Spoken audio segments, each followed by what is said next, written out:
a la tarde y en el terciario, y bueno, y a la mañana, bueno, la mañana y a veces dura todo el día, porque el trabajo tiene muchas áreas a cargo, estoy en la Secretaría de Derechos Humanos. Impresionante. Qué grande, cómo te fuiste, digamos, como armando todo, digamos, tu proyecto, ¿viste? Cómo se va dando de loco, ¿Viste? ¿no? Impresionante, la verdad te felicito.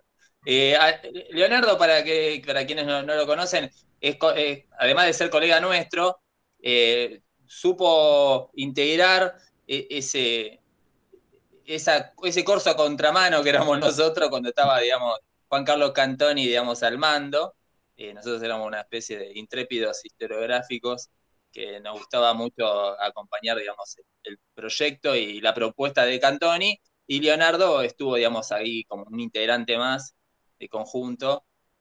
Se destacaba por su verborragia, que ustedes lo van a notar ahora en breves instantes, pero la verdad quiero destacar en principio que es un tipo sumamente generoso, que lo de Gaucho, digamos, le viene bien de adentro, porque es un tipo además de ser sencillo y genuino, es sumamente generoso, un tipo, digamos, que siempre está atento en los pequeños detalles, ¿no? Es esas personas que se nota que son muy cálidos. Es una mezcla de José Larralde con Fermín Chávez y Luis Alberto Spinetta, como para que se una idea. Es un ¡Esa! universo, ¡Vamos! es un universo, digamos, muy complejo, pero muy rico, porque se nutre mucho, digamos, de lecturas del pensamiento nacional, pero también, digamos, es una persona que está muy imbuida en otras cuestiones también vinculadas a la historia, y en este caso, sobre todo, a los derechos humanos, como pues es un militante hecho y derecho, básicamente, el querido Leonardo.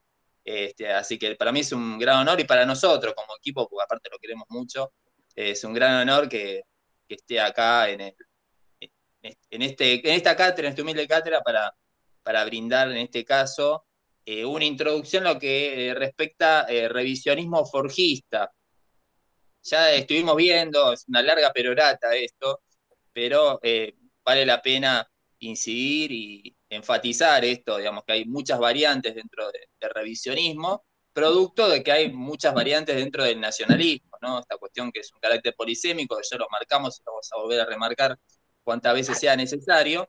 Estuvimos viendo el viernes pasado un texto clásico de revisionismo clásico, de la década infame, Ernesto Palacios, La historia falsificada, que es uno de los grandes referentes de revisionismo histórico argentino, que como habíamos mencionado también al pasar, que tiene también su derrotero, que arranca, digamos, apoyando el grupo Uriburu con la Nueva República, tiene un pasado más vanguardista, más liberal, si se quiere, como muchos de esos jóvenes a principios de la década del 20, digamos, ¿no? Muy de la época de los Martín Fierristas, donde también estaba Scalabrini Ortiz, ¿no? Vale la mención porque ahora vamos a ver un poquito de Scalabrini.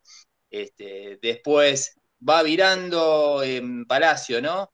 Ya en la década de los 40, un nacionalismo más popular, y terminó acompañando el proyecto del peronismo, siendo diputado nacional, y siempre involucrado también desde el lado de la historia, aportando, publicando una historia de la Argentina muy popular en la década de los 60, editada por Peñalillo.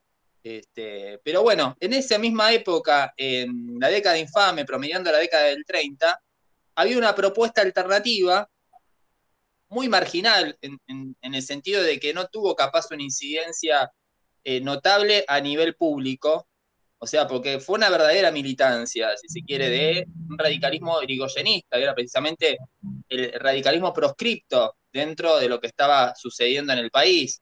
O sea, recordemos la cuestión de los personalistas y antipersonalistas, bueno, es una cuestión que estos jóvenes radicales eran irigoyenistas y acompañaban, obviamente, y trataban de recuperar capaz esa mística que había desarrollado Hipólito Yrigoyen, ¿no? Y toda esa línea más, si se quiere, más rebelde, más revolucionaria de radicalismo, ¿no?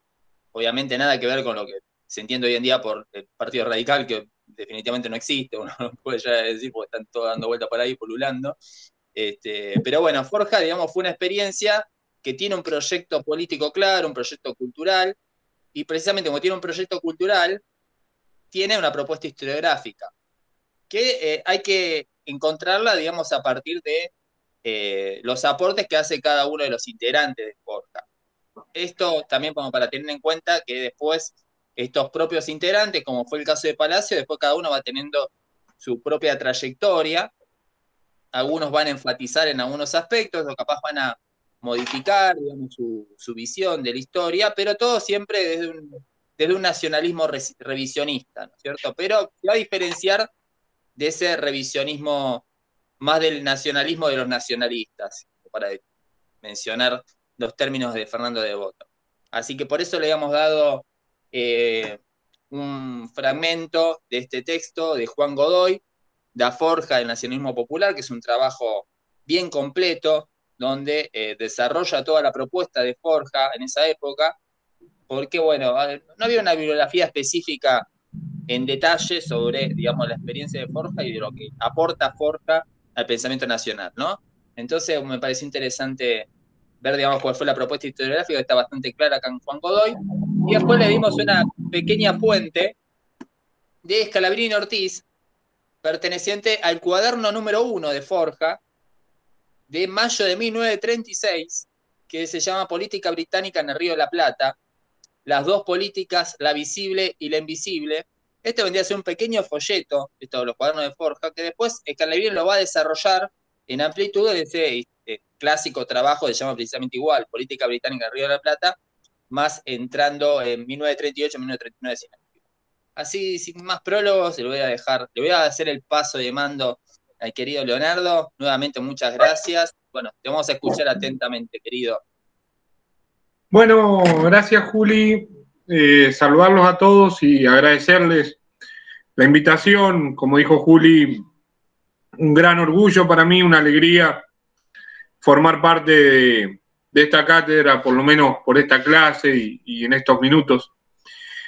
Como dice Juli, bueno, primero fui estudiante de Juan Carlos Cantoni y del Instituto Joaquín B. González. Fue mi último examen, después hice mi tesis bastante relacionada con esa mirada del revisionismo de Forja. Mi tesis fue sobre Dorrego, sobre Manuel Dorrego. Y después empecé a colaborar y a juntarme con este grupo que estaba en la cátedra de Juan Carlos Cantoni. Soy profesor de historia y también cumplo hoy una función política, como me presentó Juli.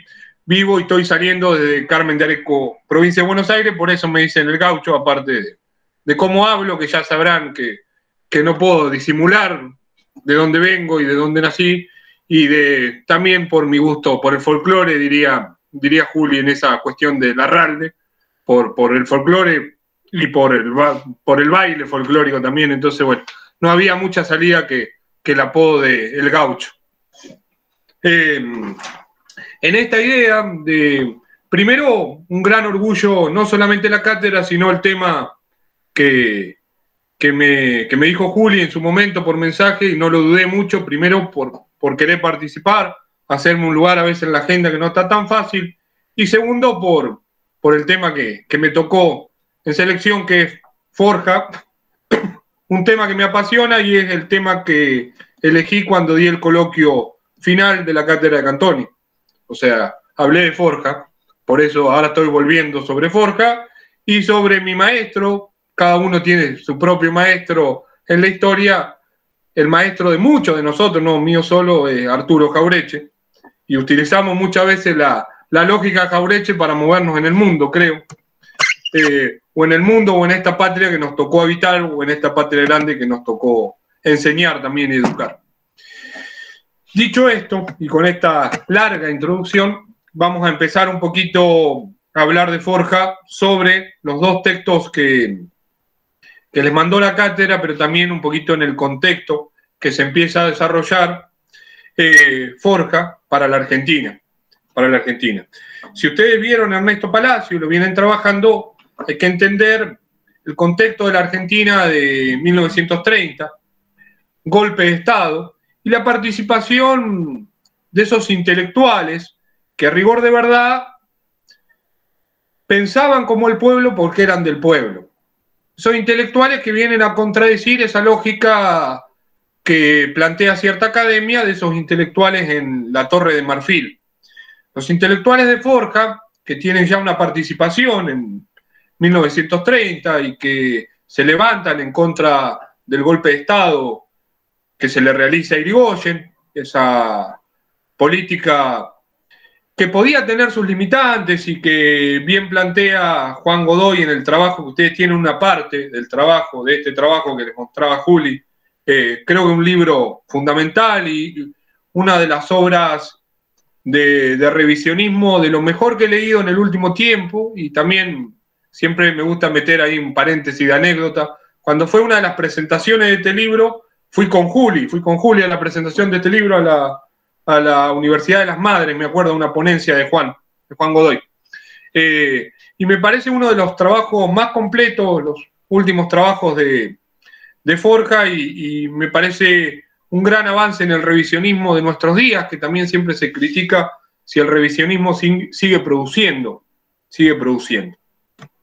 Como les decía, esos intelectuales de Forja, que antes de la formación de Forja ya van a participar activamente en la política y en la militancia. Una mirada militante. Los intelectuales de Forja no escriben como intelectuales de otras corrientes historiográficas, atrás de un escritorio o en un gabinete, sino que participan activamente de la realidad de la patria y de la mirada de Patria Grande. Participan activamente en los levantamientos en contra del golpe de Estado de Irigoyen. El caso emblemático es el de Arturo Jauretche.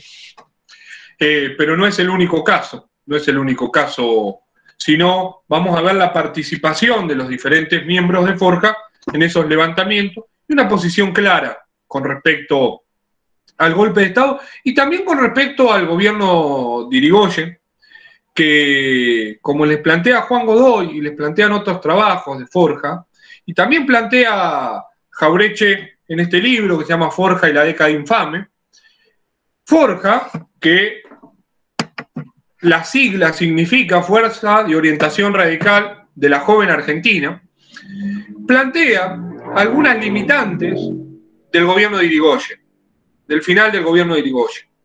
Plantea cuestiones positivas, toma el primer gobierno, por supuesto, es muy crítica hacia el gobierno de Alvear, Forja, y plantea algunas limitantes del segundo gobierno.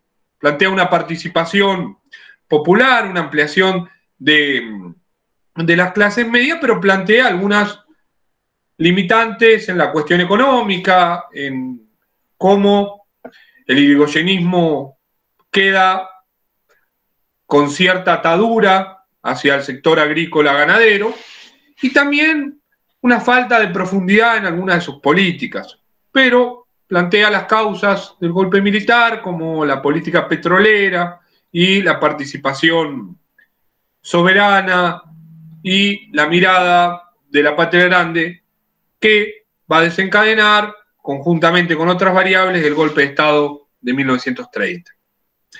Ese golpe de Estado que también marca una profundización en la lógica colonial. Jauretche llamará, y los primeros cuadernos de Forja llamarán, el estatuto legal del coloniaje, esa cuestión colonial que nos conducía a una colonia económica, pero también a un colonialismo cultural. Ustedes eso lo van a ver muy claro en las páginas del libro de Godoy que tienen dentro del material. Esa idea de colonialismo se contrapone a lo que Forja va a denominar una soberanía mirando, y un nacionalismo popular mirando esa idea de patria con pasado, presente y también mirando al futuro, y esa idea de Patria Grande. Se empieza a organizar esta fuerza de orientación radical de la Joven Argentina y, como dice Juli, empieza esa experiencia que hoy la vemos con cierta masividad al paso del tiempo.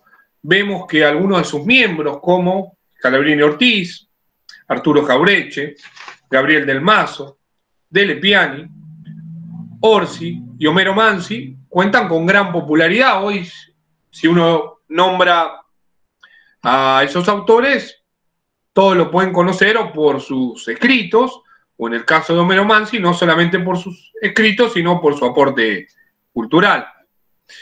Pero en la época es una militancia, es una corriente incipiente, es una mirada que busca hacerse paso y que tiene mucho de, yo diría, de desarrollo, esto no es muy académico, pero de desarrollo a pulmón, de tiza y carbón, de sótanos donde se empieza a desarrollar el pensamiento de Forja y de cuadernos bastante artesanales que empiezan a circular y que buscan gran repercusión popular, pero que empiezan en contrapartida con la historia liberal y con la historia que se denomina oficial, en total desventaja, pero también con una mirada muy educadora, muy de generar conciencia en amplios sectores de la sociedad, generar una conciencia nacional. Y me voy a detener en esa idea de fuerza de orientación radical de la joven argentina. ¿Para qué? Para contraponer a lo que ustedes vieron sobre Ernesto Palacio, y si no me equivoco, corregime Juli porque puedo cometer un error, antes de Palacio vieron Irasusta o vieron... No. No. ¿Qué? O sea, como representante vieron a Palacio anteriormente a esto. Claro, no, es que Irasusta lo mencionábamos todo, pero no, todavía no trabajaron con ningún texto de Irasusta. Está bien, está bien.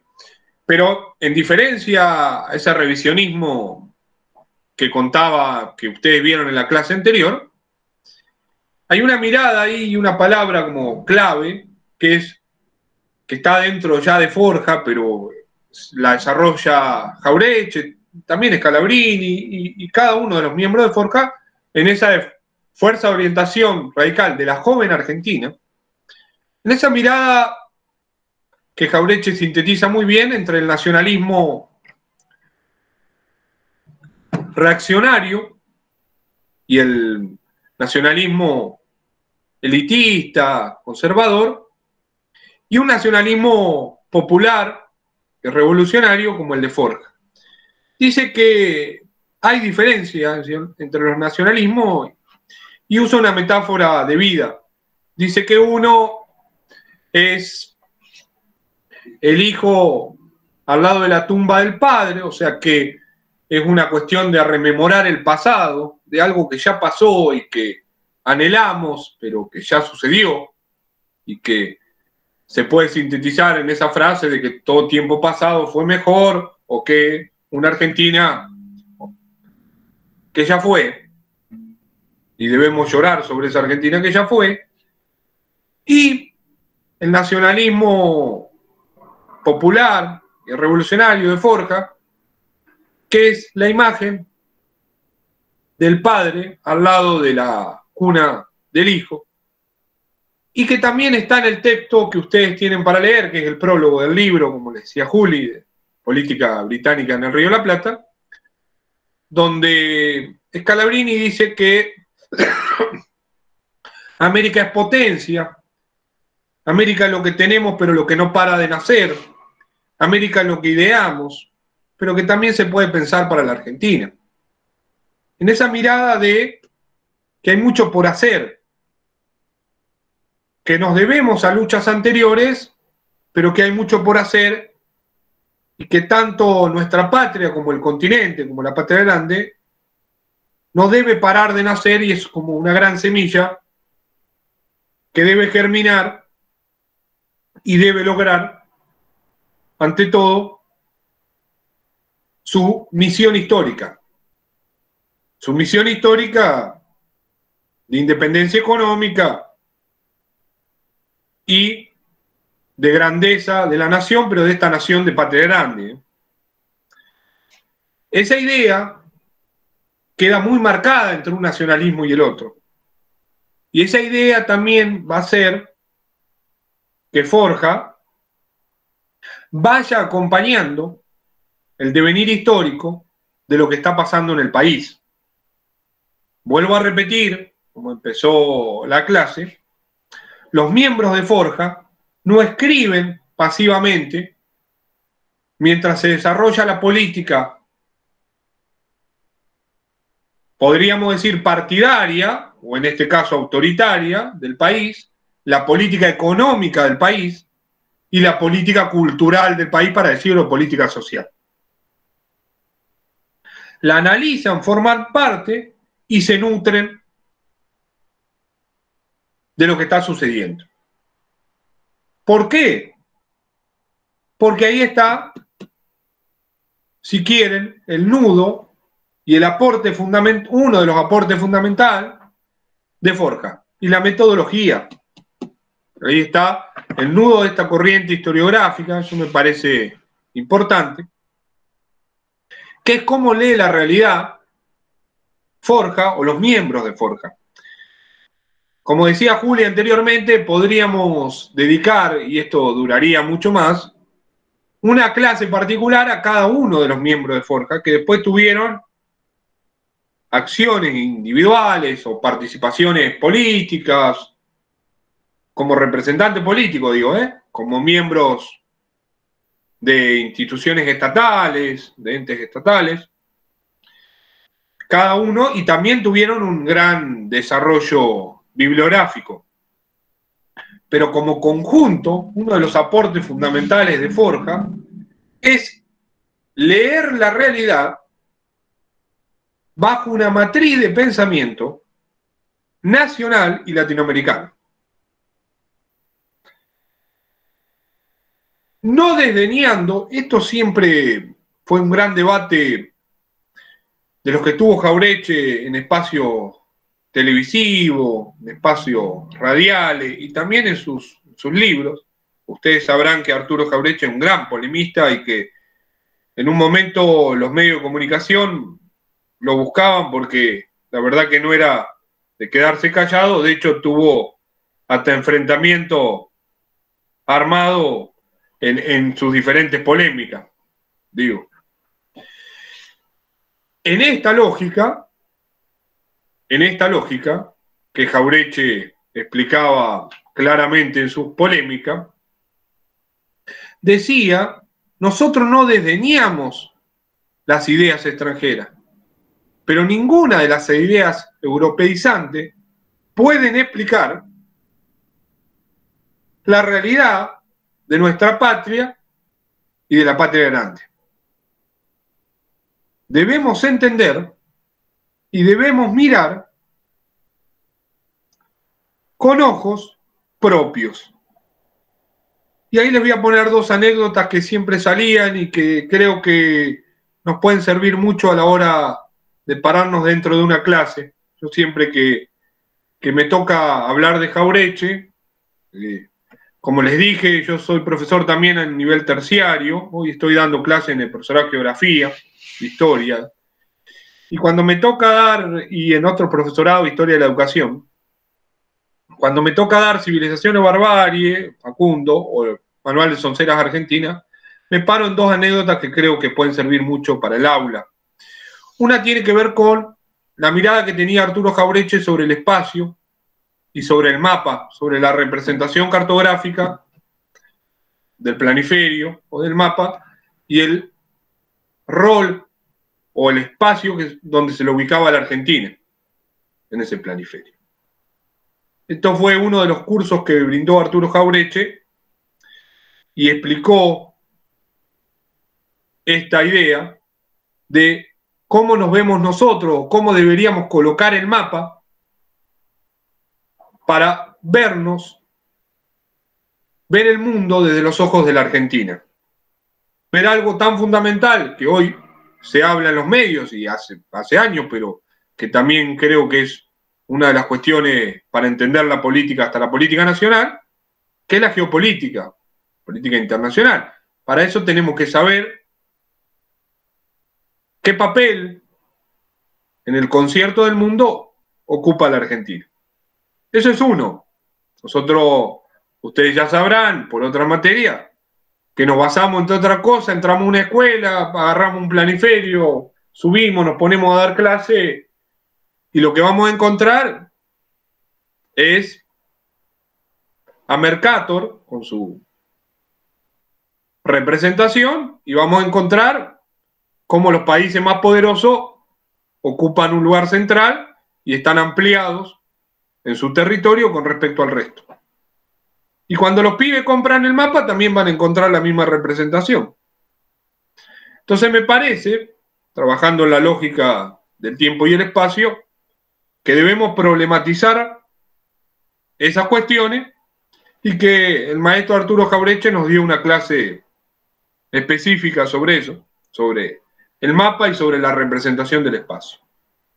La otra tiene que ver, y me acuerdo que este debate salió una vez en una jornada de historia en el Joaquín,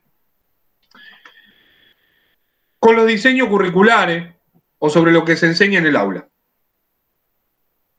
Y también el maestro Jauretche lo explicó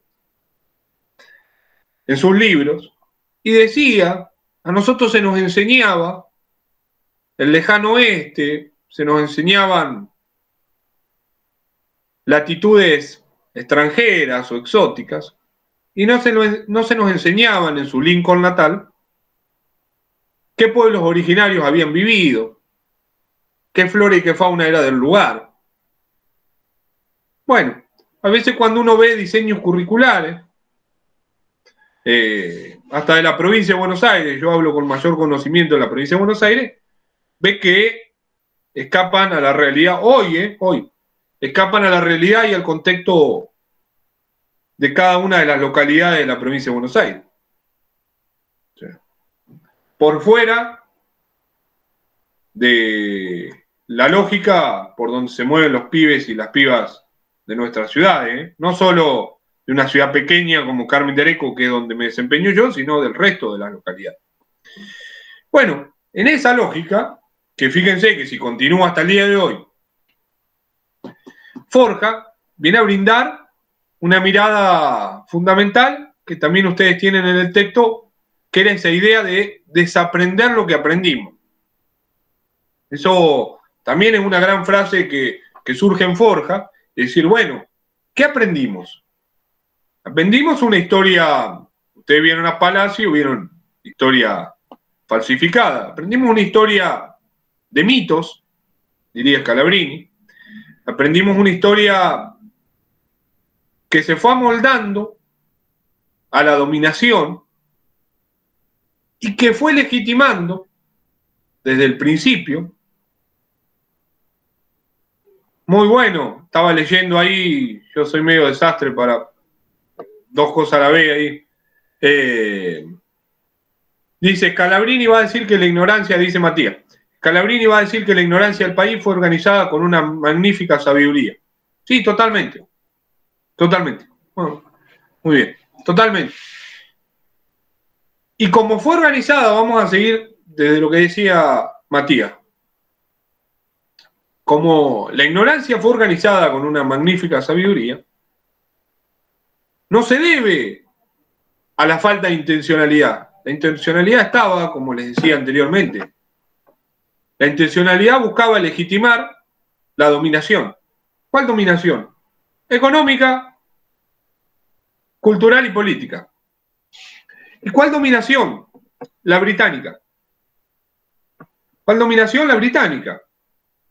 Sí, la misma británica del pacto Roca-Runciman, la británica que manejaba el 85% de las exportaciones de la Argentina, la que manejaba los servicios básicos, la banca, la que manejaba cada uno de nuestros recursos naturales, los ferrocarriles, la que imponía condiciones en lo político. O sea, no olvidar que porque la dominación sea económica no significa que tenga su pata política, justamente una va de la mano de la otra. Pero conjuntamente y cerrando como broche de oro, se daba la dominación cultural, que es la que también nos importa para entender este revisionismo y también el posicionamiento ideológico, político, histórico e historiográfico de Forja. ¿Y cómo mira el pasado Forja? ¿Cómo mira el presente? Pero también qué se debe construir para el futuro, y es la posición que van a tomar Forja y los forjistas con los movimientos políticos del siglo XX. Tuvieron una posición irigoyenista, del aspecto más revolucionario del irigoyenismo, el radicalismo, y después van a tener una posición con el peronismo, donde la gran mayoría de los miembros de Forja van a apoyar al peronismo y van a participar del peronismo.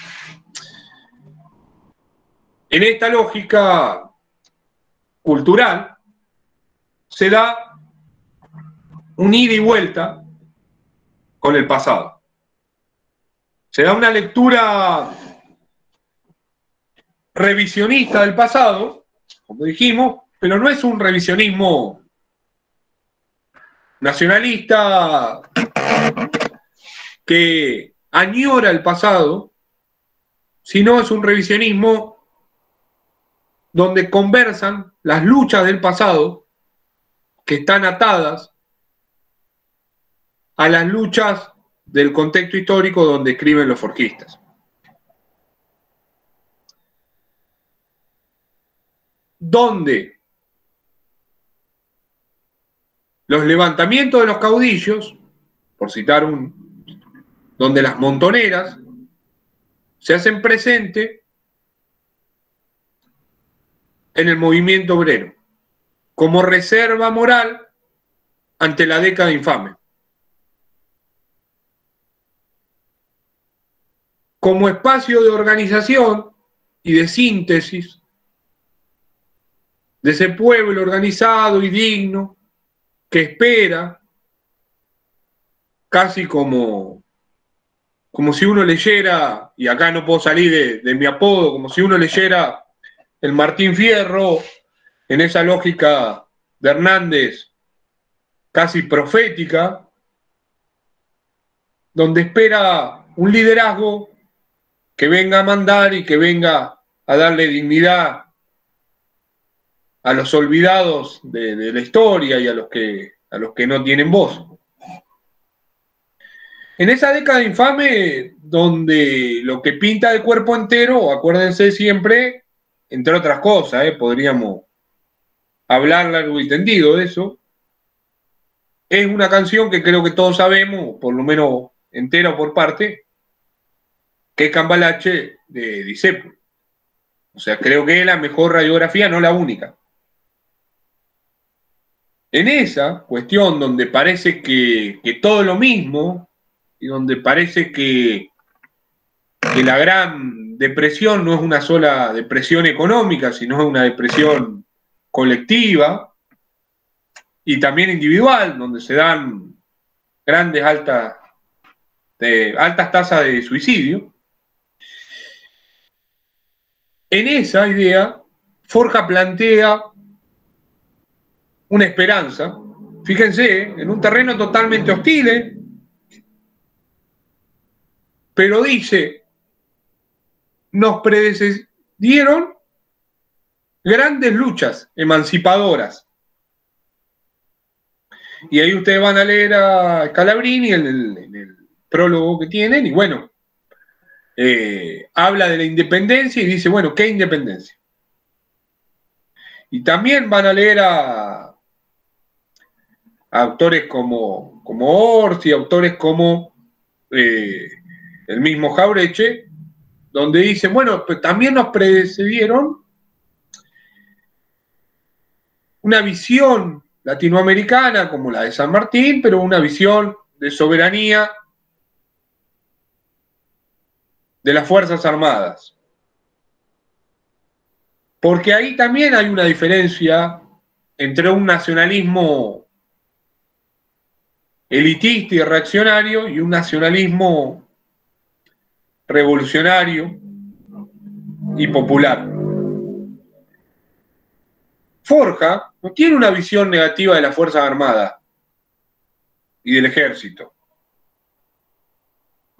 pero cree que el ejército debe servir a los intereses nacionales. Y debe servir a esa noción básica que está dentro de la conciencia nacional y de los intereses nacionales, que es la soberanía.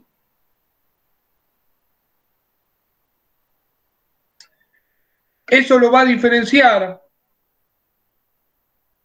a, ustedes, si leen a Godoy, les explica la diferencia, en el principio del libro, digo, les explica la diferencia entre un nacionalismo expansionista de países centrales y un nacionalismo defensivo, si quieren, soberano, y en el caso de Forja popular, de un país dependiente. Uno es un nacionalismo que busca atacar y busca ampliar su frontera y su territorio, y el otro es un nacionalismo que busca defenderse e independizarse de manera integral. Porque no existirá independencia, eso creo que es una gran enseñanza de Forja, no existirá independencia política sin independencia económica. O sea, por supuesto que ante esta frase, algunos de ustedes pueden decir, bueno, pero eso no es más ni menos que escuchar algún discurso de Perón. Y esa es la posición que toma Forja después del 45. Porque ve en el movimiento peronista, tanto en lo discursivo como en las realizaciones, mucho de lo que plantea Forja desde la década del 30. O sea, y eso es lo que van a escribir en los últimos cuadernos los forjistas sobre el principio, sobre la cuestión incipiente del peronismo. O sea, no lo digo yo, sino hay que leer los últimos cuadernos de Forja. Forja se va a disolver 2 meses después del 17 de octubre. Del 17 de octubre del año 45. Los últimos cuadernos de Forja y las últimas exposiciones públicas de los forjistas hablan en ese sentido.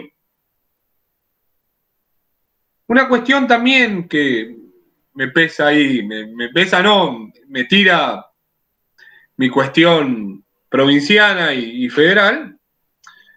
Forja no es un movimiento, y eso creo que es uno de los aportes más importantes del libro de Juan Godoy, que ustedes tienen un fragmento. No es un movimiento solamente de Capital Federal. Es un movimiento que se amplía de manera, por ahí podríamos decir, desordenada, de manera muy también a pulmón, pero se amplía por el resto del país, en algunos casos con una organización bastante grande y sí, un poco más robusta, por citar 2 ejemplos, Bahía Blanca y Mar del Plata, pero en otros lugares muy como grupo pequeño, y acá tengo que también hacer otro paréntesis. Tuve la suerte, cuando uno vive en un pueblo como el mío, mi ciudad tiene 16.000 habitantes, y nosotros decimos que nos conocemos entre todos. Que es medio verdad, medio mentira, pero bueno, es como frase de cosa de ciudad pequeña. Pero sí medio que nos conocemos entre todos, y tuve la posibilidad de que una señora de 80 y pico de años me regalara la correspondencia de su padre, que fue intendente de Carmen de Areco, que es el pueblo en el que vivo y en el que nací y viví la mayoría de mi vida. Me fui a Capital a estudiar. Y la correspondencia, el padre fue intendente de Carmen de Areco y fue forjista. La correspondencia de él se daba con Jaureche, se daba con Scalabrini. Hubo un grupo de forjistas acá, hubo un grupo de forjistas en Salto, argentino, que es una ciudad que queda a 30 kilómetros acá. Bueno, Forja se desarrolló en muchos lugares, no solo de la provincia de Buenos Aires. Pero, como decía Juli, es una cuestión ahí incipiente que marca un camino y que fue retomada y que por ahí tomó preponderancia en el desarrollo individual de muchos de sus mayores exponentes, que fueron reivindicando su etapa en Forja y que después, con el paso del tiempo, la década del 60, la década del 70, se empezó a recuperar y también posteriormente, la década del 90 y actualmente la Universidad de Lanús hace mucho por recuperar los cuadernos de Forja, cada uno de sus escritos, hace un trabajo importante. De hecho, hay varios libros editados con la coordinación de Ana Jaramillo sobre los cuadernos de Forja. Muy, muy interesante el trabajo de rescate histórico. Sí, muy bien, Juli, muy bien. De rescate histórico. Pero bueno, hubo un trabajo que se fue continuando en el tiempo y que puso a Forja dentro de este gran debate historiográfico en un papel importante. Pero en esa época, tomen así como real magnitud, Forja luchó contra molinos de viento muchas veces y se fueron haciendo conocidos sus máximos exponentes mucho después.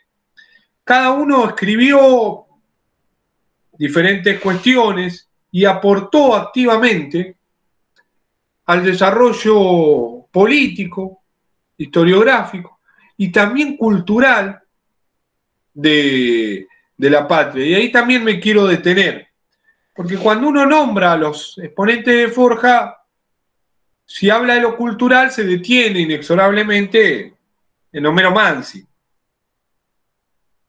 y en su aporte hacia el tango y hacia la cultura popular y a San Lunfardo, que también decir fue un gran pedido de Forja o de muchos de los, para decirlo de alguna manera, los ex-forjistas en la época del peronismo, entendiendo que el lunfardo, todos sabemos que es el lunfardo, pues primero para que no se me duerma, porque digo, capaz que se me durmieron todos y no me van a invitar, me van a invitar hoy, no me van a invitar nunca más, dice, este habla mucho, está ya medio aburrido, acá en el pueblo ni se escucha nada, ¿vieron? Y dice, habla mucho. Sabemos todos que cuando hablamos de lunfardo, sí o no, parece que. Sí, sí. Sí. Sí, obvio. Bueno, en esa, como todos sabemos, el lunfardo como síntesis de una argentinidad propia, de una cuestión de las orillas, dirían algunos historiadores, de los orilleros, pero también de una América que ya dirían otros historiadores, Astesano, Podete, una Argentina mestiza, Cuy. Y en ese lunfardo también la síntesis perfecta de lo popular y de lo popular ampliado. ¿Qué es popular ampliado? Podríamos decir, bueno, ¿por qué uso popular ampliado? Porque en esa lógica de lo popular, que todos podríamos decir, bueno, nacionalismo popular de Forja, o leemos lo popular, el pueblo, o mirando desde el pueblo para el pueblo, o escribiendo desde el pueblo los forjistas. Que eso popular no sea una representación o no sea, como pasaba en épocas anteriores y siguió en otras épocas,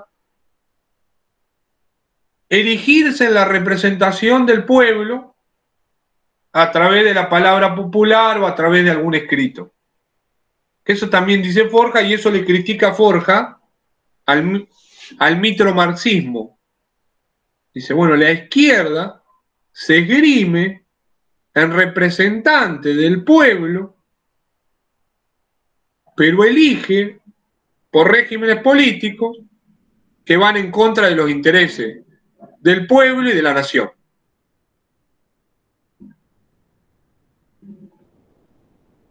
Claro, Matías acá pone también la idea de dejar de mirar la realidad en la matriz de un pensamiento ajeno, sacarse las anteojeras. Totalmente. Hay una noción también de la... La ¿Qué? noción de virginidad también, ¿no? Que está mencionado Sí, también en el texto de Godoy, que está muy enfatizado por muchos forjistas, ¿no? sí, totalmente. Gracias, Juli. Esa idea de, para pensarnos, debemos, en esa noción que decía Juli, de virginidad o de desaprender, como dijimos anteriormente. Y ahí hay una crítica también a aquellos que usan la palabra popular, la palabra nación. Hay una crítica a la historia liberal, hay una crítica al mitrismo, a Vicente Fidel López, a Levene, por nombrar algunos, con sus discrepancias internas. Ustedes ya, mucho de esto que estoy nombrando, ya lo vieron y lo vieron anteriormente y trabajaron también con fuentes. Pero también hay una crítica hacia la izquierda. Y a esa diferencia que se da en diferentes corrientes historiográficas entre nación y pueblo, que no es la diferencia que plantea Forja. Forja plantea una unidad entre el concepto de nación y pueblo, marcada, y plantea una idea de que el pensamiento mira a la nación, mira al pueblo, pero debe amalgamarse con la nación y con el pueblo. De hecho, cita como ejemplo una de las frases que se esgrimían en la Revolución Mexicana, que era bajo los científicos, como el movimiento intelectual y que también formaba parte del gobierno de Porfirio Díaz. En esa idea del intelectual y de ese pensamiento y pensamiento como acción, plantea un conjunto de acciones para generar otra realidad posible desde lo económico, desde lo político y desde lo cultural. No hay en Forja, a pesar de que hay un diagnóstico que marca todas las formas de dependencia que tiene la Argentina y que tiene el continente, donde muchas veces la palabra América, o sea, ustedes van a leer en los escritos de Forja, más que Latinoamérica, América. Pero después hay explicación de los mismos forjistas que dicen que América es de México hacia el sur. Y ya algunos forjistas plantean algo que les viene de Ugarte también, bueno, el peligro y que también les viene en cierta forma, por eso hay un revisionismo en esas luchas del pasado entrelazadas con la lectura del presente en los forjistas, que les viene también de las cartas de Simón Bolívar, que también es peligroso y que también tiene una lógica imperial, Estados Unidos. O sea, por eso también hay que decirlo, porque a veces cuando se habla de Forja, que está correcto, no digo que esté incorrecto, pero se carga las tintas sobre Gran Bretaña y es real, porque uno si lee los escritos de Forja va a ver que es una denuncia hacia la gran dependencia que la Argentina, hacia el estatuto legal del coloniaje que la Argentina mantenía con Gran Bretaña, pero también, si uno rasga los escritos, si uno sigue por los escritos de los forjistas, va a ver la posición que tienen los forjistas sobre Estados Unidos y la posición que tuvieron los forjistas con respecto a las guerras mundiales, la Segunda Guerra Mundial, donde también hay una crítica marcada a la Unión Soviética y a todos aquellos que adhieran a la contienda bélica como apéndice del pensamiento y de la acción de los países europeos de la potencia mundial. Por eso les decía anteriormente que hay una crítica hacia la izquierda mitromarxista que se esgrime en representante del pueblo, pero que desde lo que escribe, desde lo que mira para atrás, por eso esa idea de mitromarxista, desde su revisionismo hacia la historia y desde su mirada al presente, no tiene una lógica popular. Entonces, ahí vamos a ver también el posicionamiento de Forja con hechos paradigmáticos de la historia de la Argentina y con esas luchas que se continúan en el tiempo y que buscan todas ellas, si uno lee la representación que hacen cada uno de los forjistas de la historia argentina y del presente, va a ver que cada una de esas luchas lo que busca es la independencia, la lucha por la independencia política, económica y la lucha por la soberanía. En la lucha de la soberanía, dijimos, no se quedan solamente en la queja, no se quedan solamente en una mirada de derrotismo, sí, bueno, de quietismo sobre eso. No, se quedan en una mirada de construcción. Y ahí va a haber un diagnóstico marcado, política británica del Río de la Plata, ferrocarriles, de Calabrini, por ejemplo, pero también va a haber una búsqueda de una solución.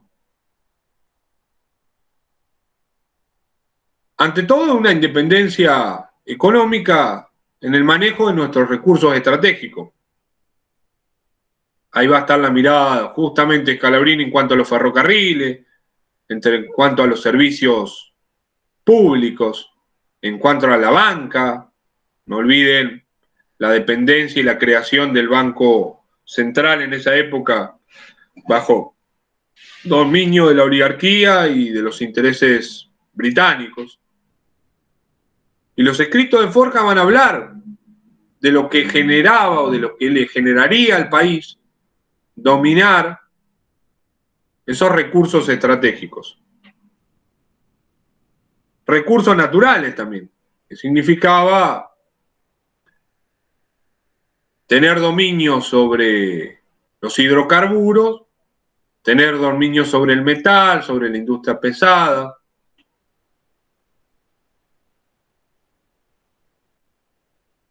A mí, leo acá lo que puso Caterina, a mí me ayudó para ver cómo en Forja se exponía la lucha que había de proyecto político en pugna con el modelo agroexportador y el industrial modernizador. Sí, ahora lo explicamos, también tiene que ver con eso. Manejar estos recursos, que de hecho, esto es alguna de las críticas que el forjismo le hace a la última parte del irigoyenismo, le reivindica el manejo de los hidrocarburos y demás, pero le critica la poca profundidad para despegarse del modelo agroexportador e ir al modelo industrial modernizador, si nos basamos en lo que decía Caterina. Porque dice que la independencia económica va de la mano de una industria nacional acompañada al manejo de los recursos naturales, de los servicios públicos, de la banca, en esta idea. Si nos remitimos a la cuestión cultural o a la dependencia cultural, y ahí, bueno, surgirán algo que ya venimos explicando, la idea de virginidad, la idea de desaprender, para luego aprender en una lógica nacional. En lo que acá Pablo también pone la educación y su función. ¿Y qué educación? Porque eso también hay que plantearse. Hay que plantearse hasta el día de hoy. ¿Cómo educamos en historia? ¿Cómo educamos en historia? Y hoy estoy así como, más que Martín Fierro, estoy como viejo Vizcacha, medio. Explico un ratito y cuento una anécdota, pero bueno. Acá los genios de la cátedra de Julián, que en otro momento era la cátedra de Juan Carlos Cantoni, una vez vinieron a Carmen a comer un asado y me trajeron un gran regalo. Uno era un parcial que en algún momento había hecho yo, ni me acordaba, un trabajo domiciliario, y otro era un libro que me parece como de lectura, me baso en lo que puso Pablo en la educación, que es Educar para la Integración, de Jean Vías. No lo tengo acá encima, acá arriba, pero búsquenlo. ¿Y por qué digo esto? Porque sí, totalmente la educación y su función, pero ¿qué educación? La educación de la historia que hasta podemos haber tenido cada uno de nosotros, donde la historia era la de los grandes hombres y donde había resabios a pesar de la época de historia oficial o historia mitrista. O una educación a la mirada de romper contra esa inteligencia de Jaureche, una educación con conciencia nacional que nos invite a polemizar y que nos invite a mirar desde la óptica nacional, popular y latinoamericana también. Bueno, esa sería la educación. Y en ese sentido trabajaron los forjistas, no solamente en el ámbito de la educación, para decirlo de alguna manera, formal, no solamente en el ámbito de las divulgaciones de ideas estrictamente históricas, sino a través de los medios de comunicación de la época, en ese momento la radiofonía, de la poesía, de la literatura. Van a ver trabajos literarios de Scalabrini, por ejemplo, Jaureche, donde el poema de Paso de los Libres marca, y también marca una discusión. ¿Ustedes saben quién hizo el prólogo de ese libro? Que creo no lo que tengo visto. ¿Qué? No lo tengo visto. ¿Lo tenés visto? ¿A quién hizo el prólogo? Muy bien, Víctor.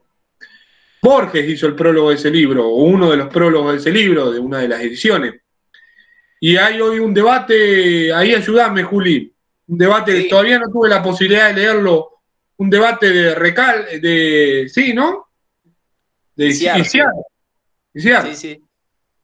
Que habla del Borges nacionalista, poco estudiado la realidad, ¿eh? Bastante poco estudiado me da la sensación. Pero bueno, eso es otra cuestión, no me quiero ir por las ramas. No, pero ahí creo como se podría marcar dentro de lo que vendría a ser el nacionalismo de Gálvez también de esa época, como un criollismo, ¿no? Sí. Muy bien ironizado por Marechal en Adán Buenos Aires, ¿no? Porque era precisamente, digamos, no sé si era Pereda o uno de los personajes ficticios de Marechal, donde el tipo estaba empecinado con encontrar compadritos en todos lados. Pero era ese Borges. Sí, ese Borges, el mismo, donde ahí también juega lo que ustedes algo vieron, por lo que sé y por lo que le escuché la introducción a Juli, el movimiento Martín Fierrista.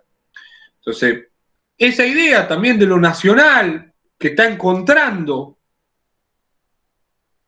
en este caso, en el caso de Forja, su raíz popular, también está acá jugando, como estuvo en la clase anterior que tuvieron ustedes, y ahí ustedes van a ver también muchos nacionalistas que buscan, me sirvió el ejemplo de Julio o la referencia literaria con Adán Buenos Aires, buscan por ahí el estereotipo de lo popular, el estereotipo de la argentinidad, el estereotipo de lo criollo, pero buscan ese estereotipo alejado de la realidad y del pueblo en su máxima expresión o en su representación más organizada, para decirlo de alguna manera.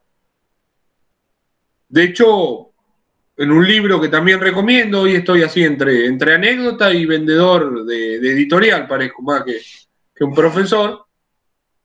Un libro que por ahí por Mercado Libre se consigue porque fue de tirada baja, porque salió de una organización, justo de una organización política en la que milité mucho tiempo, peronismo militante.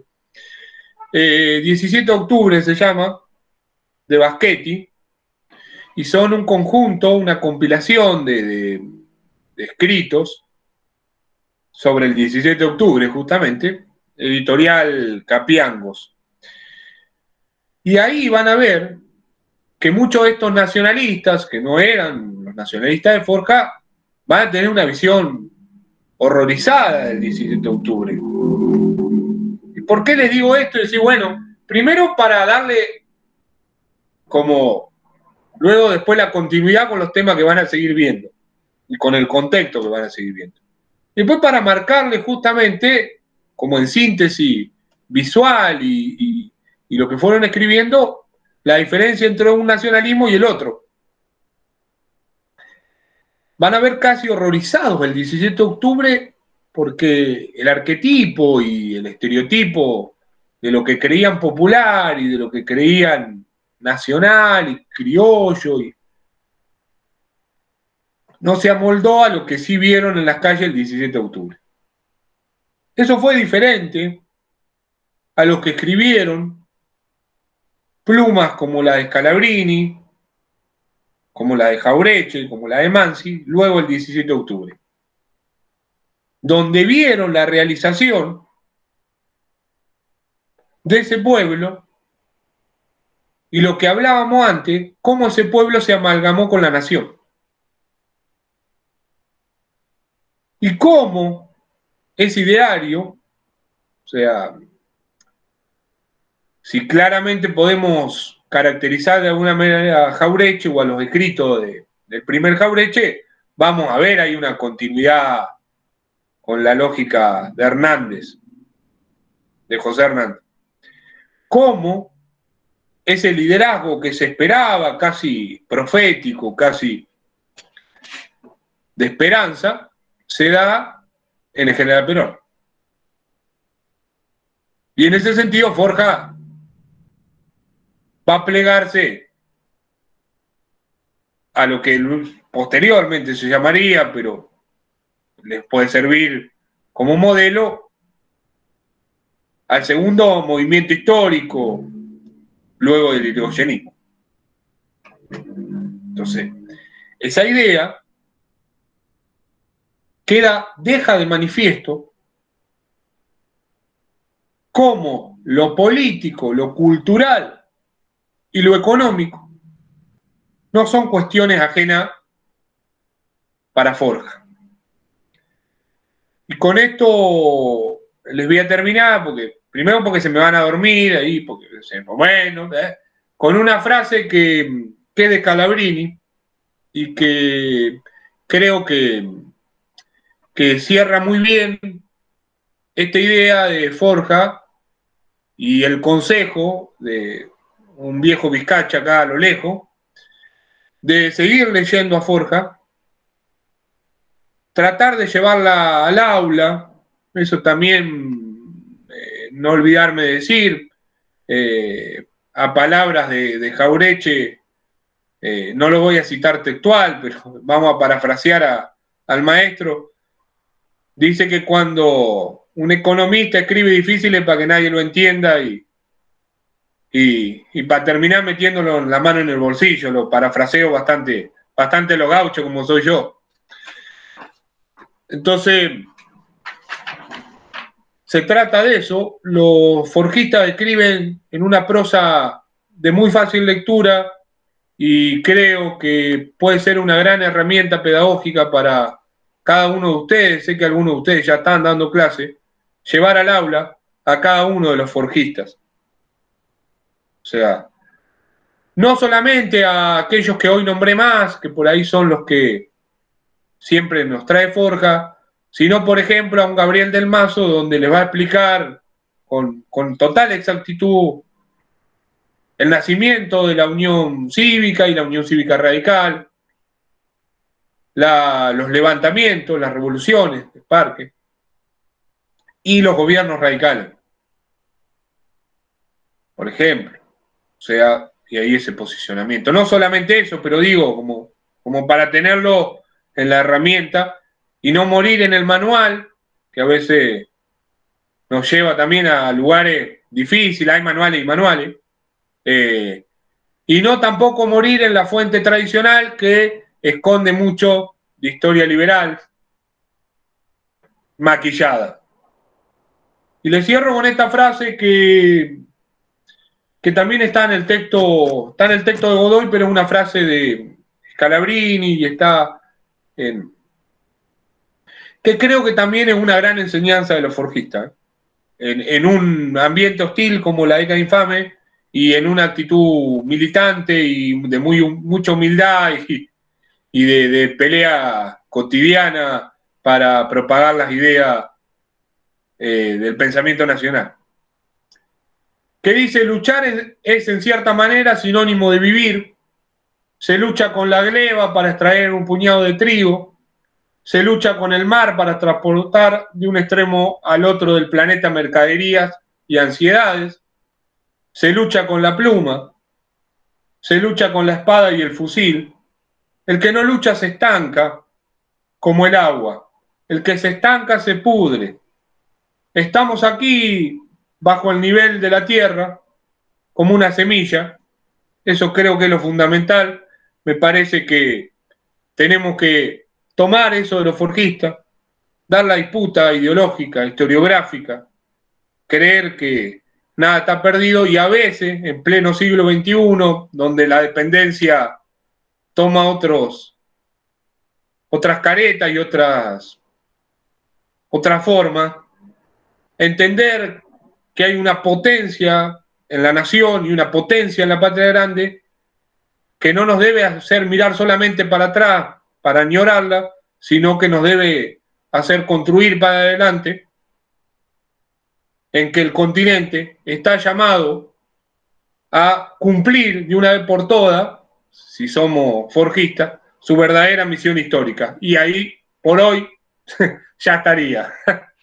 Gracias.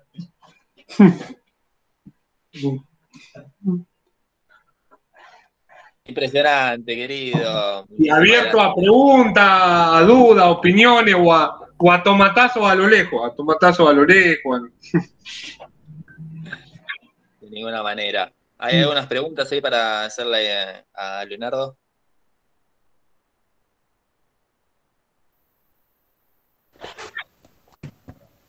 Yo tengo una pregunta que no sé si tiene mucho que ver, pero me surgió cuando leía el texto sobre Forja. ¿Cuál era la relación, si es que había alguna, de Forja con la Iglesia Católica? Muy buena pregunta. Muy buena, muy buena, muy buena. ¿Contesto o contestamos abierto? ¿O esperamos alguna? ¿O voy así contestando una por una? La que van surgiendo. Sí. Bueno, muy buena pregunta. Hay una relación ahí, hay una relación marcada. No hay una crítica, o sea, depende del estudio historiográfico que ustedes han leído y diferentes historiadores. Esto es lo que yo siempre critico de algunos historiadores que marcan el nacionalismo que ustedes vieron anteriormente a Forja como un nacionalismo reaccionario, conservador y también le ponen católico. Algunos lecturas historiográficas, digo, unos.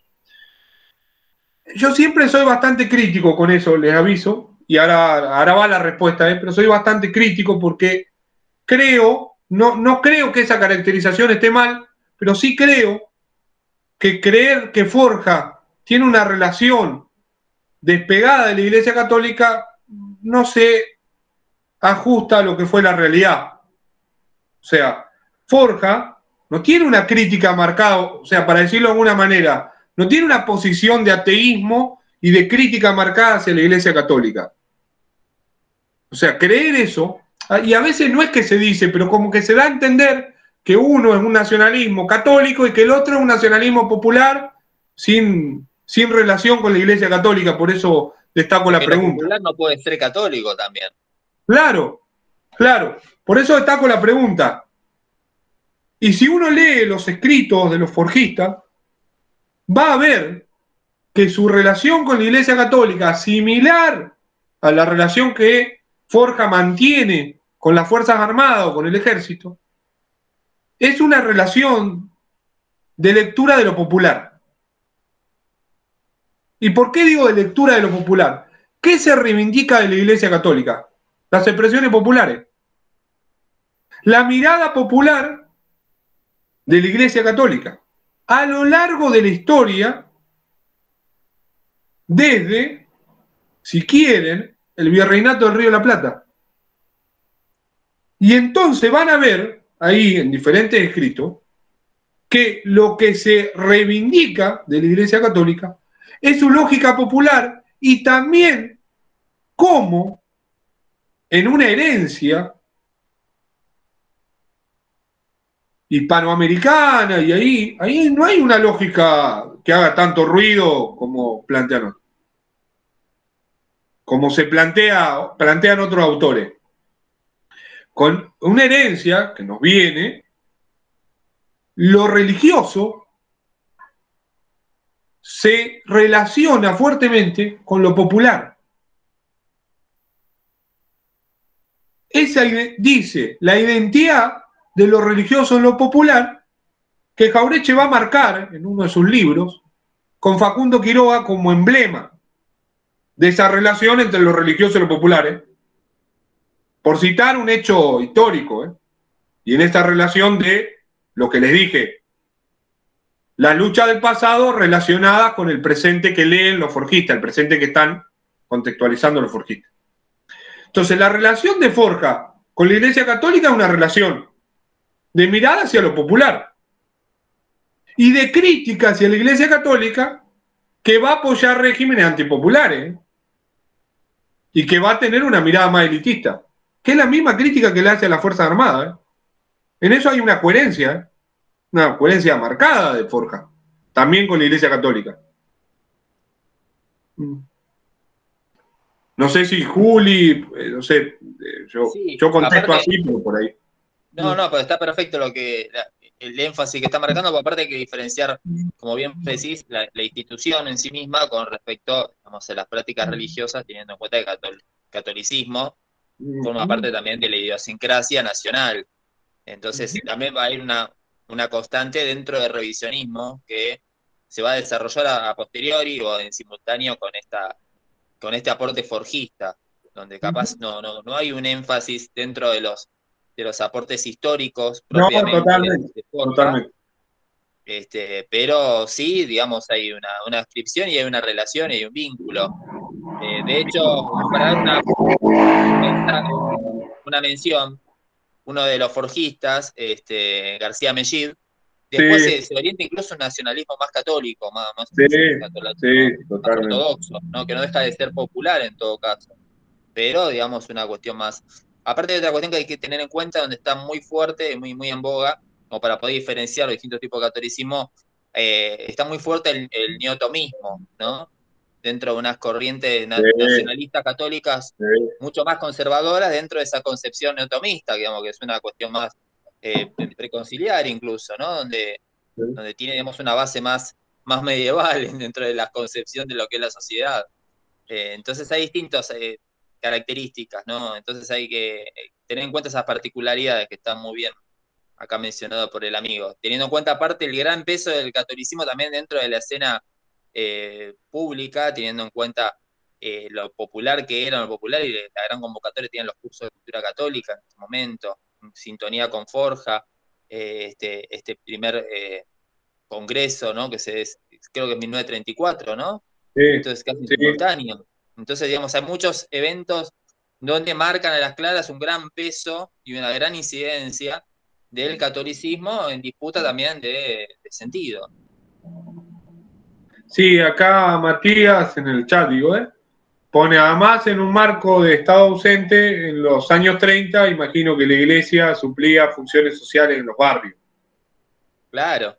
No, incluso también como que quieren meter la mecha en cuanto a la formación sindical, ¿no es cierto? Que no fue bastante trunco, ¿no? Pero Sí. había un proyecto político aparte también de la Iglesia Católica, que a las claras marca, digamos, una presencia. Sí, sí. ¿Alguna más? Buenas tardes. Bueno. Sí. Perdón, Matías, yo una pregunta que quiero hacerle así bien concisa, porque me dejaste ahí en una cuestión que me volví loco, esta de la correspondencia del chabón este que intercambiaba correspondencia con Jaureche, con Scalabrini. Sí. ¿Estuviste chusmeando ahí? ¿Encontraste algo? Sí, tengo. Les cuento así, es medio como anécdota. La señora fue preceptora mía en la escuela, como cuando estaba octavo y noveno, ya no sabemos. Se llama Nadia Paladino, tiene 83 años y el padre fue intendente de Carmen y una de las plazas lleva su nombre, José Félix Paladino. Y era amigo personal, sí, amigo personal de Jaureche, era forjista y fue uno de los fundadores del Partido Justicialista acá en Carmen. Para contar eso, cómo los forjistas se fueron, se plegaron al peronismo y luego muchos de los forjistas de acá de Carmen fundaron el Partido Justicialista conjuntamente, dato de color, conjuntamente con mi abuelo, que fue uno de los fundadores acá del Partido Justicialista de acá de Carmen, pero él venía del gremio de empleados de comercio. O sea, fue un conjunto, el Partido Justicialista de Carmen fue un conjunto de varios grupos que conformaron el Partido Justicialista acá en Carmen. Y en esta, contestándole lo que me preguntaba, en esta correspondencia, sí, es una correspondencia que es por ahí más personal, más amistosa, pero donde se intercambian muchos de sus escritos. Era escritor también, era poeta. Paladino era poeta y Jaureche le manda algunos de sus libros y luego hay dos cartas de Scalabrini que le llegan a este Paladino, que según la hija, no es que era amigo de Scalabrini, sino que Jaureche le había dicho a Scalabrini que escribía y le había pasado los escritos, y Scalabrini le manda también sus escritos y dos cartas. Y después hay de Jaureche. De Jaureche hay como preguntándose por la familia, se ve que era como una relación muy, muy asidua y hablando de cuestiones políticas, y Jaureche le preguntaba sobre Carmen de Areco porque vino un par de veces a Carmen de Areco, a la casa de los Paladinos, que todavía está en pie y que vive la hija. Sí, vino varias veces. Sí, acá. Atrás de algo que hoy estamos investigando en el museo, y les corto con esto, porque en el Museo Histórico de acá de Carmen vivo, corto con esto, es atrás del rastro de Candio López, que vivió acá en Carmen. O sea, era una de las cuestiones que tenía Jaureche dentro de cada vez que venía Carmen, con Paladino. Atrás del rastro de Candio López, que vivió, del pintor, Candio López, que vivió acá en Carmen. Y no les digo más esto porque es un embole, cosas mías del museo, formo parte de la comisión del Museo Histórico acá de Carmen. Antes de que Matías te pregunte, este fin de semana no porque hay elecciones, pero el otro voy porque hace mucho que no voy y ya me pusiste mucha información que necesito. Hay mucha data ahí que necesitamos. Matías está por ahí con una pregunta. Bueno, sí, era una pregunta y también acotar algo de lo que venían hablando hace un ratito de la cuestión de la iglesia, los movimientos sociales. Es una lógica que hasta el día de hoy se sigue manteniendo, y esto lo digo porque movimiento de los Cayetanos, que hicieron una marcha el día de San Cayetano, 7 de agosto creo, y que vienen haciéndolo hace 5 años. Uno hay en esas marchas que moviliza un montón de personas y de movimientos sociales, pero también digamos, de la economía popular y demás. Es increíble digamos, cómo va de la mano con la militancia católica, si se quiere. Era esa observación como que hasta el día, hoy en día, para traer la historia un poco al presente, hoy en día esa lógica sigue un poco, más que nada en los barrios bajos, con urbanos y demás, el tema de la presencia de la iglesia, de la iglesia en la práctica política más tercermundista, digo. Cómo todavía... Y después preguntarle a Leonardo o a los profes, me aparecía la pregunta que hizo Federico, el compañero recién, la relación de Perón, ¿no? de un Perón antes del 45, si existía algún tipo de relación con estos pensadores forjistas, o va a venir después, más que nada, una pregunta por ese lado.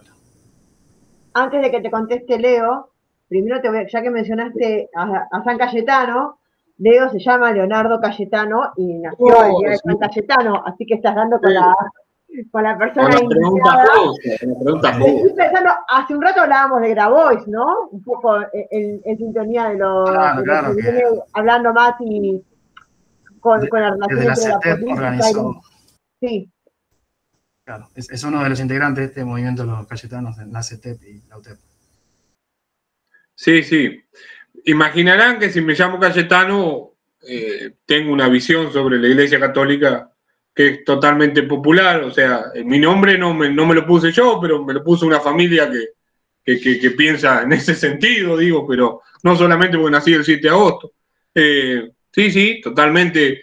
En comunidades como Carmen se da la importancia de que en ciudades más grandes también, de las fiestas patronales como fiesta popular y de encuentro de toda la comunidad. O sea, entonces ahí hay una cuestión que se da en el interior de la provincia de Buenos Aires, donde la Iglesia Católica cumple un rol de nexo entre cada uno de los miembros de esa comunidad. O sea, eso también ampliamente interesante, pero es por ahí para mucho más ampliamente interesante, y todas las vertientes de la Iglesia Católica, a las cuales conozco bastante bien y conocí cuando estaba en Capital, porque viví en una casa salesiana y trabajé mucho en su momento con los cura Villero. Pero bueno, eso tiene no solamente que ver con mi nombre, sino con una cuestión ahí de cierta militancia. Pero, y a la pregunta de esto tiene que ver con el Perón, el principio de las relaciones tiene que ver con el Perón, digo, de Forja, con los forjistas. El Perón del 45, 44, 45, ahí empieza. Antes no, donde hay una relación ahí marcada, una vinculación, que vuelvo a decir, o sea, nosotros no podemos decir que en ese concepto que ustedes pueden tener de Gramsci, por ejemplo, intelectual orgánico, no podemos decir que los forjistas sean los intelectuales orgánicos del peronismo. No me atrevería a decir eso y no, es muy difícil caracterizar de esa forma a los forjistas. Sí podríamos decir que empezaron a pensar cuestiones que vienen del final del irigoyenismo, que plantean una ruptura en la época de la década infame y que luego ven una realización en la época del peronismo. Y ahí se da un acercamiento de muchos de los forjistas, no de todos, hacia Perón y el peronismo. Y se da un desarrollo, sigue el desarrollo intelectual, que ya no se da por forja, sino se da de manera individual. O sea, de muchos autores. En realidad, capaz los ex forjistas acompañaron más el proyecto de Mercante, ¿no? Sí, sí, totalmente.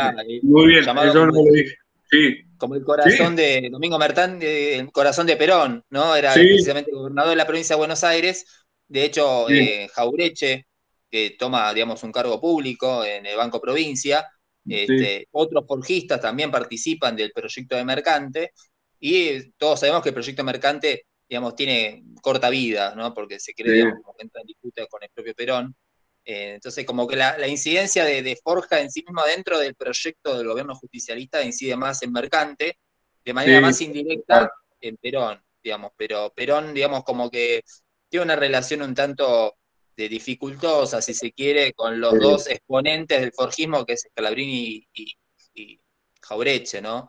Los dos, de alguna forma, tienen, digamos, como una especie de apoyo crítico dentro, digamos, del gobierno en función, ¿no es cierto? Sí, totalmente. Pero el grupo, los núcleos de ex-forjistas van a ser docencia, ¿no? Van a haber núcleos en diferentes partes del país y van a influenciar en otros intelectuales y en otros núcleos que van a dar origen a otras corrientes historiográficas. Ya, se me ocurre ahora que Hernández de Sarregui, de la Izquierda Nacional, fue en su base formado por forjistas en Córdoba. Hay también en el Colorado Ramos una base forjista también. Digamos, hay como una influencia post-Forja, digamos, de grupos que quedaron residuales, digamos, de Forja, pero que seguían haciendo docencia de alguna manera, ¿no? Hacia otras corrientes intelectuales y generaciones. Y dentro del Instituto Juan Manuel de Rosas, incluso. No hay que olvidar el caso de García Mellí, sobre todo, ¿no? Un tipo, digamos, que se involucra fervientemente con el rosismo. Y de hecho, Jauretche, si bien uno no lo puede calificar de historiador, más bien un divulgador en todo caso, ¿no? Un divulgador notable, brillante, se nutre mucho de las lecturas y la visión historiográfica del Pepe Rosa, ¿no? Entonces también uno ve, digamos, un montón de conexiones, no solamente con el revisionismo popular o el rosismo, sino también con lo que va a ser después la izquierda nacional, como menciona Eduardo. Y el peronismo de izquierda, ¿no? También después, Claro. Los 60, ¿no? Que también va a tener una gran base bueno, en realidad es todo parte de lo mismo, digamos, de una misma base, ¿no? Hay como ciertas aristas que se mantienen y que se le van a ir dando, se va a ir transformando y mutando según las nuevas ideas que van llegando o se van pensando y generando, pero es como una misma base, ¿no? Una base surgida ya en la década infame, ¿no? Una postura de estos militantes. Exactamente. Y con respecto a la mención ahí que decía Matías de esta cuestión de San Cayetano, de los movimientos sociales, todo, bueno, eso ya viene arrastrado, digamos, es uno de los logros, si se quiere, del peronismo, esta construcción de sentido donde se une, digamos, dentro de lo que es el sindicalismo nacional, un catolicismo, ¿no? Porque capaz en el resto, no sé si, capaz acá en Latinoamérica es un caso donde se puede dar pero sobre todo en Europa, donde los sindicatos son, digamos, vienen por lo menos de una raíz anarquista o comunista o socialista, que son todos, digamos, no son católicos para nada. Acá tiene la Virgencita de Luján en cada uno de los sindicatos, ¿no? Y eso también es deuda, pero también de ese legado que deja el justicialismo en su primer gobierno, ¿no? Esta unión digamos, de las Fuerzas Armadas, la Iglesia Católica, digamos, el movimiento obrero organizado, digamos, hay una construcción de sentido que parte de esa base.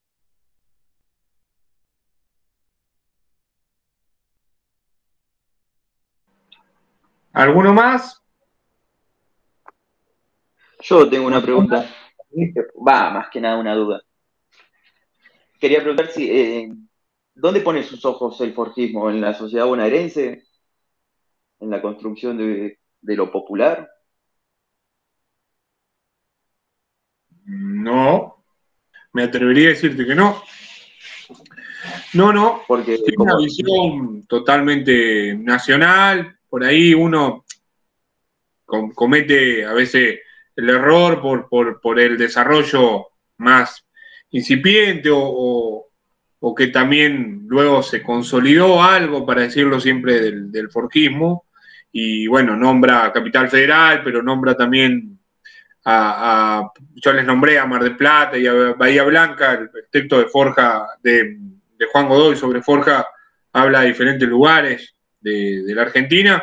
La construcción de lo popular es una construcción nacional y latinoamericana. O sea, lo que están viendo los forjistas es que la esencia popular se relaciona directamente con la idea de nación, pero con esa idea de nación, que después van a continuar otro, entre ellos el Colorado Ramos. O sea, ahí hay una vinculación que estuvimos hablando hace un ratito. En esa idea de nación, el Colorado Ramos, nación latinoamericana, digo. En esa idea de lo popular, en el caso de la Argentina, en toda su extensión, pero en el caso del continente, como dijimos, de México para el sur, con una mirada popular. O sea, y cómo esos sectores populares, para decirlo de alguna manera, hoy ya tiene diferentes caracterizaciones, se organizan detrás de ciertos liderazgos y se organizan también en periodos que podríamos decir, para decirlo de alguna manera fácil para que se entienda, de resistencia o de periodos donde parecen retroceder, que igual hay una especie de organización o una especie de marea que empieza a surgir. Y eso, si uno lee los cuadernos de Forja, lo van a observar en diferentes países de América. Y van a ver cómo eso se organiza en diferentes países de América. Y después se encausan dentro de un liderazgo. O sea, eso lo del el forjismo lo tiene como muy claro. Dice, el liderazgo no surge de la nada, surge de la organización de un sector popular que no hace más que ver en un líder la representación de sus anhelos históricos, sociales y culturales. Exactamente, Sí, yo tal lo cual. porque como se lo vincula, como dijimos antes, al tango, a lo que es el lunfardo. Yo soy de la Patagonia, por eso. Y estas cosas, el tango yo lo aprendí, lo entendí cuando vine acá a Capital. Si no, no me representaba para nada. Por eso lo preguntaba lo popular. Sí, pero si uno... Está muy buena la pregunta y el aporte. Me acuerdo, no sé ahora, en una época, creo que el último año que estuve en Capital, 2000, si no me equivoco, 2015, Juan Carlos había planteado la cátedra con una mirada también de lo cultural y de la música popular y La del Patagonia no tiene folclore. folclore. Y del folclore, si no me recuerdo mal, puedo estar errándole también. Pasó un tiempo y uno tiene tantas cosas. Bueno, ahí también hay una mirada de Forja, ¿eh? Hay una mirada, si vos sos del sur, hay una mirada sobre la payada, sobre la milonga. Hay una mirada en lo cultural también. Si uno analiza Forja, hay una relación con lo cultural y con toda la música autóctona. O sea, yo les di el ejemplo del tango y del lunfardo, que el forjismo se juntó. De hecho, hay una imagen emblemática donde está Mansi, donde está Jaureche con Perón, digo, a la pregunta de recién, y tiene que ver con el lunfardo y con el tango. Pero no solamente con eso, ¿eh? Hay una mirada sobre la música popular y sobre la cultura popular. Por ahí no una mirada tan desarrollada como en su momento después va a desarrollar Hernández Arregui, digo. Pero es una mirada que está empezando también y que en la cultura popular encuentra raíces y también encuentra en el folclore, en general. O sea, si bien hablamos del tango, también encuentra en el folclore. Sí. Y me gustaba este aporte que contabas de Jaureche con el espacio y el tiempo, que para los patagónicos la patria es el ambiente, la naturaleza.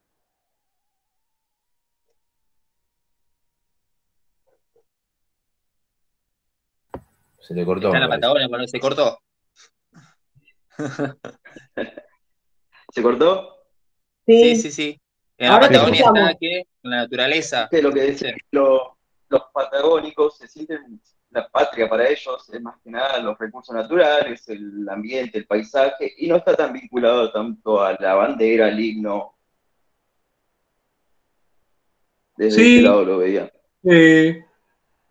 En el caso de Jaureche hay una cuestión ahí, o sea, no hay una cuestión en el caso de Jaureche y los forjistas, digo, no hay una cuestión de crítica a la simbología y a los símbolos patrios, ¿no? Pero sí hay una cuestión, Jaureche lo explica muy bien, dice que lo que él no aprendió en la escuela, lo aprendió con los viejos paisanos, con los con los descendientes de los pueblos originarios y lo aprendió en el ambiente, podríamos decir, usando tu aporte. Lo aprendió ahí, en esa idea que dijimos recién, de virginidad y de desaprender. Y ahí dice que aprendió muchas de las cuestiones que le sirvieron. Mirá, lo dicen, tiene un libro que son sus memorias, o sea, su memoria de pequeño. Dice que muchas de esas cuestiones le sirvieron cuando fue a la gran ciudad, a Capital. Y si uno lo escucha a Jauretche, o sea, un gran ejercicio de viernes a la noche, miren lo divertido, que viernes a la noche, pero bueno, estamos en veda, todo. Si uno escucha en YouTube, se ha recuperado alguna de las exposiciones de Jauretche televisivas, digo, siempre Jauretche va a tener un tono muy campechano para hablar. Siempre, no lo va a perder nunca. No va a perder nunca, tiene un tono muy, muy campechano. Y tiene una explicación muy campechana de diferentes cuestiones que tienen que ver con la política mundial, con la economía y demás, que se asemejan demasiado al almacén de Ramos General en Lincoln, a su vida de provinciano. O sea, utiliza muchas de las metáforas y muchas de las enseñanzas de su Lincoln natal para hacer una explicación pedagógica de conciencia nacional, podríamos decir.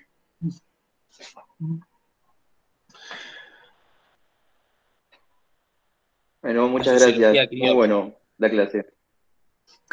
Bueno, por nada, espero que les haya gustado, a total disposición. Gracias a ustedes por el espacio y por el respeto y cada una de las preguntas y por permitirme primero hablar. Me va a matar Julián, no, creo que no. Para mí, ojo, es la cátedra Otal-Landi, pero para mí, hablar en la cátedra de Juan Carlos o en la mirada de Juan Carlos, de Cantoni, que siempre está presente, siempre Juan Carlos para nosotros está presente. Sí, después hablar en el Joaquín, dar una clase en el Joaquín, y luego hablar del forjismo, y si bien el forjismo es mucho más, detener unos minutos del maestro Jauretche. Pregúntenle a Silvana, yo cursé con Silvana. Cuando recibí el diploma, no sé si queda muy a la moda, pero tenía una corbata del maestro Jauretche y el diploma sí me lo dio Juan Carlos Cantoni, el titular anterior de esta cátedra. Ahora voy a buscar una foto. Me va a criticar, pero bueno. Voy a buscar alguna foto incriminatoria para mostrar. Bueno, ahí en grande, Leonardo, impresionante, querido. Muchas gracias. Para ir más o menos redondeando un poquito, ¿cuáles son los aportes fundamentales, capaz, si se quiere, de la historiografía de Forja, o qué aporte hace Forja a la historiografía, mejor dicho, en clave revisionista? Creo que hay algunas líneas también para enfatizar que después se van a profundizar por otros autores, no necesariamente forjistas, algunos sí, que tienen que ver con, sobre todo con algunas propuestas que da Scalabrini y otros manifiestos capaz que hacen esas intervenciones callejeras que hacía Forja, ¿no? Que primero esta cuestión del estatuto legal de coloniaje, ¿no? Que aborda precisamente una denuncia hacia lo cultural, digamos, ¿no? Una dominación dentro de lo cultural, y eso involucra, digamos, una falsedad o una historia falsificada. Entonces está muy vinculado con la denuncia que hacía Palacio en otra clave, si se quiere, ¿no? Ahí hay unos puntos en común, digamos, con la denuncia que hace revisionismo por lo general. Después la otra visión está esta cuestión de los 2 mayos, ¿no? Que es muy interesante. Y ahí dentro de los 2 mayos, fíjate que viernes pasado habíamos visto a Levene, que Levene trazaba una línea de una historia filosófica o la influencia filosófica de la Revolución de Mayo, ¿no es cierto?, de nuestra formación cultural, política y demás, donde trazaba grandes hitos de nuestra historia a través de los grandes hombres, y el primero de ellos era Moreno, ¿no? Fíjate que Forja recupera también a Moreno, pero bajo otra clave, con otras características. Este no es un Moreno liberal, ¿no es cierto? Este es otro Moreno, es un Moreno revolucionario, un Moreno que de alguna forma busca empoderar al pueblo, en definitiva, ¿no? Y ese se va de la mano con el otro gran aporte que hace Forja, en definitiva, dentro de la interpretación de la historia, donde ya aparece el pueblo en la historia, ¿no? A veces representado por los caudillos, ¿no? Por los jefes populares, ¿cierto? Y ese, digamos, es el cambio de un revisionismo popular con respecto al otro revisionismo de ese primer rosismo, ni siquiera la década del 30, donde veían a Rosas, digamos, como un jefe fuerte, pero no era un jefe popular, ¿cierto? No era precisamente un jefe democrático, ni mucho menos, digamos, un tipo, digamos, que con mano dura ordenaba, digamos, el caos social.